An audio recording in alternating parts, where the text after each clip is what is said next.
back to the Doctor Who Marathon. I'm your host McEdam, and today we're going to be talking about the only two-parter in the Night and the Doctor series, the First Night and Last Night, written by Stephen Moffat and is directed by Richard Senior. This has the distinction of being one of the few stories that has features the Doctor and River Song without any other companion within the series. The Doctor mentions that Amy and Rory are asleep during this adventure.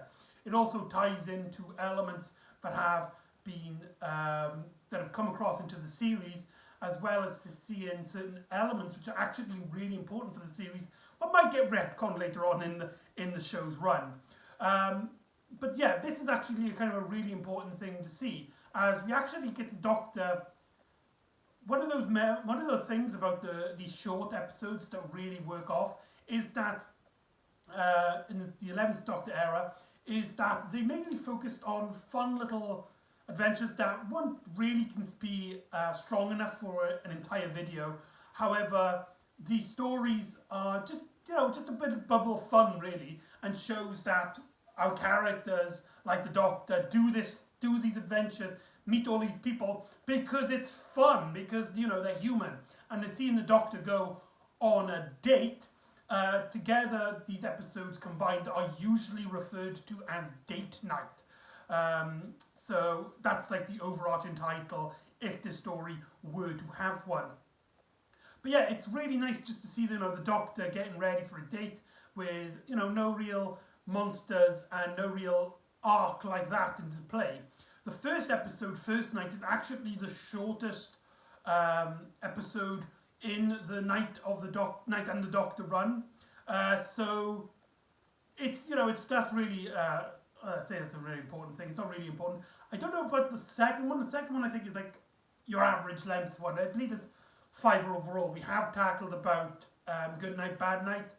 Now we're talking about the next two. The last one then ties into Closing Time, but this one doesn't really connect to any particular story in any way, shape or form. It is cool as well that in this story we also again see the 11th Doctor in that white suit that she wears in the Night and the Doctor series. I don't know why, I really like the idea that the Doctor, when he goes out in the night in adventures that don't revolve around his main companions, he has like a special suit for it. Like in his mind, he can split them off. He could probably remember him better by what he was wearing. Is that how he separates time in his mind?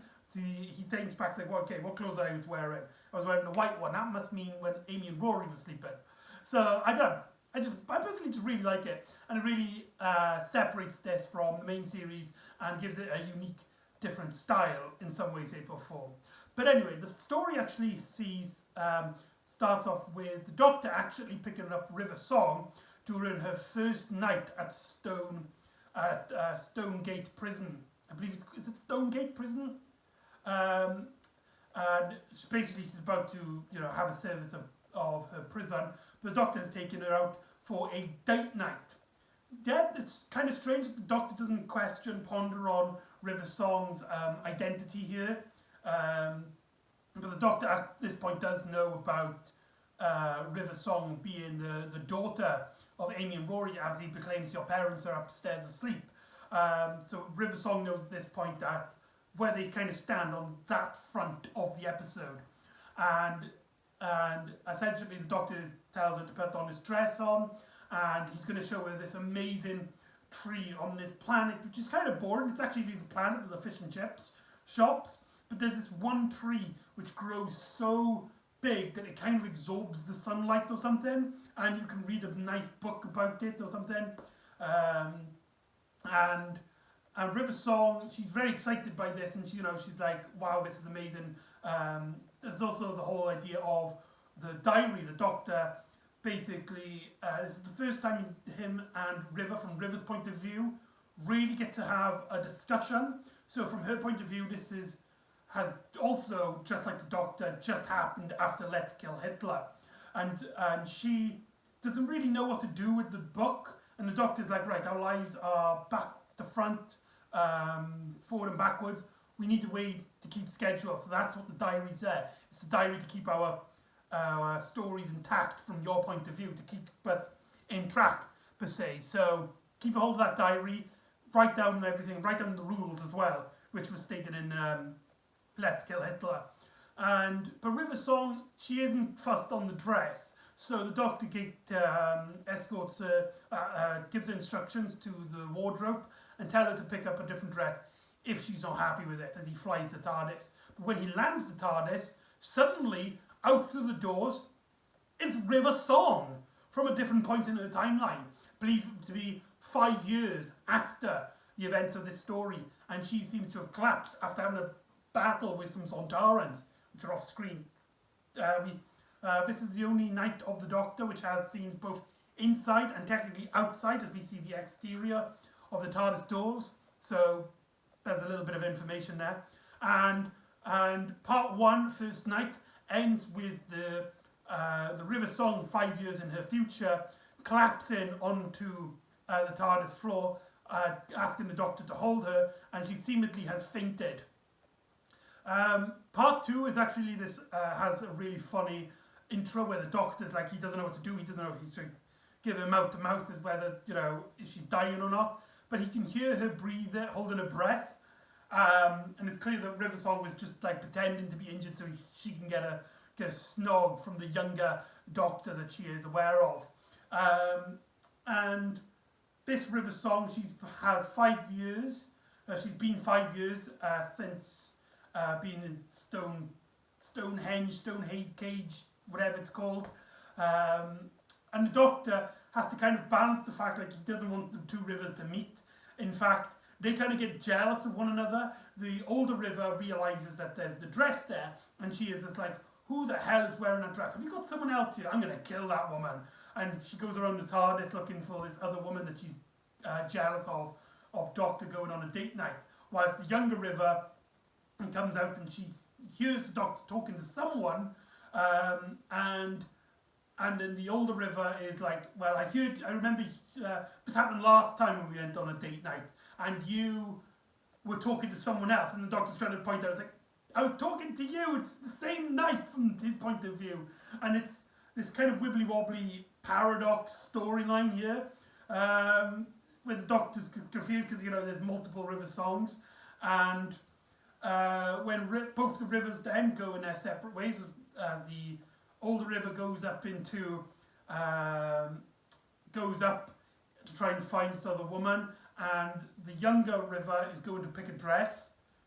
All of a sudden the doors open again, and out from the doors becomes River Song, an even older incarnation who is actually wearing the dress that the Doctor had given River Song, and she's just like puzzled. She's just like, who's up here? Who's here as well? The Doctor asks the oldest of the River Songs to go and check the light bulb. I think it needs replacing. So when she leaves, the middle River Song, shall we say, the story's really confusing. She is just like, what the hell's going on? Who are you talking to? It's like, you, now, I'm going to use your vortex manipulator and you're going to teleport off. So then she vanishes, and the Doctor's kind of calmed at this moment. The oldest of the River Songs then comes back. It's just like, what are you doing here? It's like, hold on, why? The bulb's fine, I don't know what that all about. Suddenly, a man walks into the door, proclaiming to River, no, this isn't our one, we're parked around the back. As we see the Doctor in a black suit and a top hat. Really cool suit. I think it's a similar suit. I think he wears the same thing in Amy Pond's wedding at the end of Big Bang. I just really like these suits, man. I really want one of those suits. And basically, this is a much older Doctor and River, to which River proclaims, they're going on a date night. He's been promising to ages that he will take her to the Singing Towers of Beryllium, as the two Doctors kind of stare at each other with this absolute sadness as River Song leaves the TARDIS. And the Doctors remind themselves of the events of Silence of the Library. For those of you who don't know, in that story it is stated that the last time River Song met the Doctor, he was wearing a brand new suit during the Singing Towers of Beryllium. As the younger Doctor asks, is that where you are in your timeline? Are you going to take River Song? And meet at the Singing Towers, and the Doctor's just like, spoilers, as he leaves the TARDIS, was the youngest River gets a glimpse, and the two Doctors getting on the two Doctors say goodbye to each other. River Song just gets a little glimpse of the older Doctor, and there's this like little line where River Song is just like, "You'll be the death of me," and the Doctor has this grave face. The performances by Matt Smith and Alex Kingston really knocked the story out of the park. This story is mainly just to show off the acting abilities of our main characters. Matt Smith, Alex Kingston, you couldn't ask for a better duo here. They really walk off each other, and it makes you long for a series where it's just them two. I would pay really good money to see a standalone 13-episode series of Doctor Who, where it's River Song as the 11th Doctor's companion. I would really love that.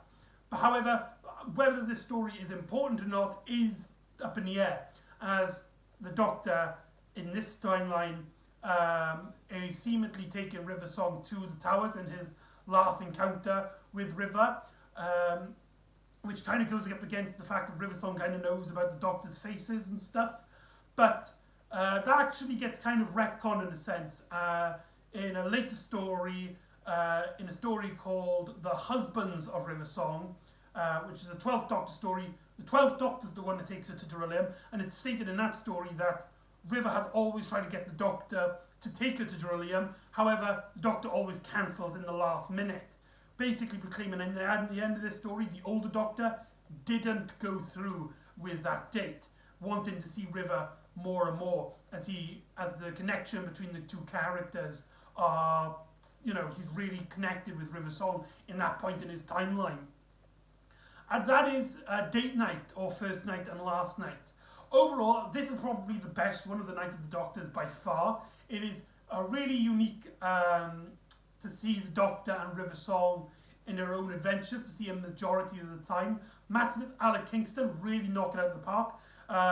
Richard Sr. really gives this story of multiple characters from different timelines interacting with different characters in their timeline. Really gives it a really great focus, so you never, despite the story being really confusing, it doesn't feel confusing. You always know where you are in terms of the plot. So yeah, it's a short little run. It's on YouTube, you can find it easily. It's also on the Series 6 DVD, which is where it originally comes from. If you have the complete Series 6 box set, highly recommended from me. So that is First Night and Last Night. So join me next time when the Doctor, Amy and Rory find themselves in a block of flats, as the Doctor has a message where he has to help a child with panphobia against some creepy human-sized dolls. So join me next time for Night Terrors, and I'll see you next time on the Doctor Who Marathon. Ta-da!